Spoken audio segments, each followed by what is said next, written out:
যোগীরাজকে আমরা আজকে যেভাবে পাচ্ছি, যোগীরাজের গোপন দিনলিপি ছিল। আমরা অনেকেই ডায়েরি ইউজ করি, এটা গোপন ছিল। তার যে ছেলেরাও কোনোদিন ওই ডায়েরিতে হাত দেয়নি যোগীরাজের জীবিত।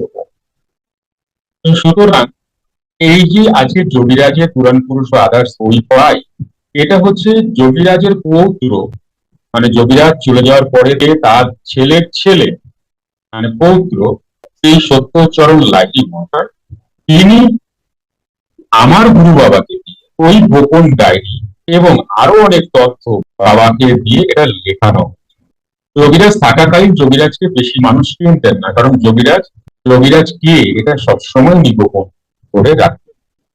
এমনকি এতটাই গোপনতা আপনি রাখতেন, এক বিরাট রাজা যোগীরাজের কাছে আসার পারমিশন চেয়েছেন, তখন যোগীরাজ তাকে প্রথমে পারমিশন দেন, তারপরে তাকে পারমিশন দিয়েছিলেন, কিন্তু শর্ত সাপেক্ষে। আপনি আসতে পারেন, গভীর রাত্রে আপনি আসতে পারেন। আপনি যেহেতু রাজা, সঙ্গে একজন বিশ্বস্ত লোককে নিয়ে আসলেও আসতে পারেন। একা আসলে ভালো হয়, যদি আপনার অসুবিধা হয় সঙ্গে একজন বিশ্বস্ত লোক আসতে